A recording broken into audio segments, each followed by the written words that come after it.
அனைவருக்கும் வணக்கங்க. Welcome to me புஷ்பாவின் சமையல். எல்லோரும் எப்படி இருக்கீங்க? நல்லா இருக்கீங்களா?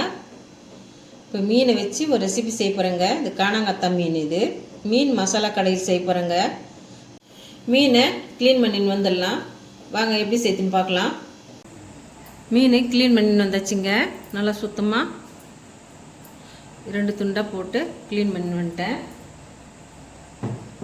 சின்ன தக்காளியாக ஒரு 5 தக்காளி எடுத்துக்கினேன். 2 கட் பண்ணிக்கினேன்.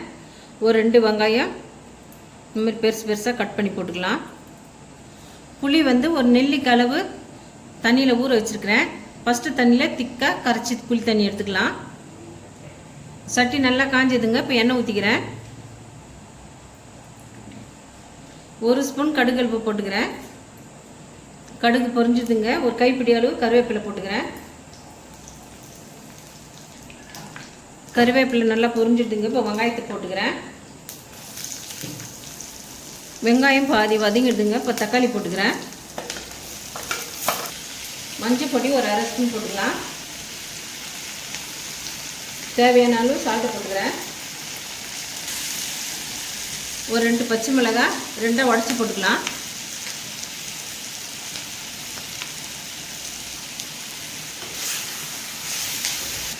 ரொம்ப வதங்க தேவையில்ல, ஒரு பாதி வதங்கினா போதும்.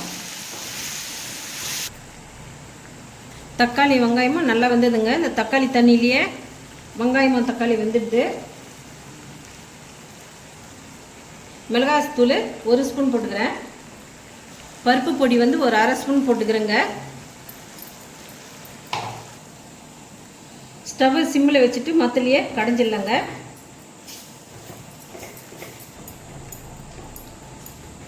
இந்த சூட்லேயே தான் இந்த மாதிரி கடையணும். இந்த மாதிரி கடைஞ்சிடனா ரொம்ப நைஸாக கடையக்கூடாது. இந்த மாதிரி கடைஞ்சிடலாம். திக்கான புளி கரைச்சலை தக்காளியில் ஊற்றிக்கலாங்க. இது மூடி போட்டு கொஞ்ச நேரம் கொதிக்கிட்டுங்க. நல்லா கொதித்து வந்துடுதுங்க. கொதிக்கும் போது இது மீனை போட்டுக்கலாம்.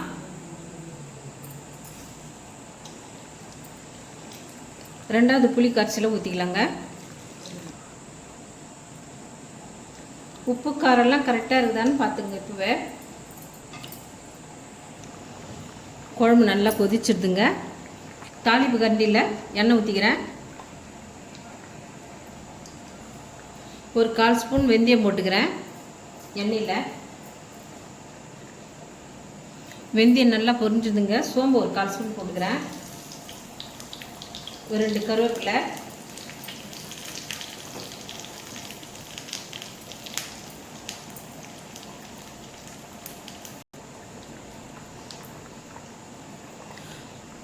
தாளித்து வெந்தயத்தை குழம்புல ஊற்றிக்கலாங்க.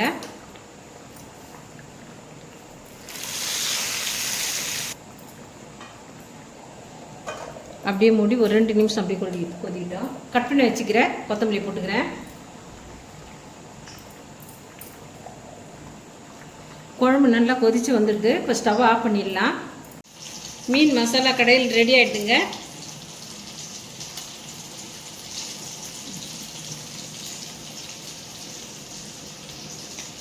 டிஃப்ரெண்ட்டான மீன் மசாலா கடையில் ரெடி ஆகிடுங்க. ரொம்ப டேஸ்ட்டாக இருக்கும். இந்த ரெசிபி உங்களுக்கு பிடிச்சிருந்தா நம்ம சேனலை சப்போர்ட் பண்ணுங்கள், லைக் பண்ணுங்கள், ஷேர் பண்ணுங்கள், கமெண்ட் பண்ணுங்கள், சப்ஸ்கிரைப் பண்ணுங்கள். மறக்காமல் பக்கத்தில் இருக்கிற பெல் பட்டனை கிளிக் பண்ணிடுங்க. தேங்க்யூ.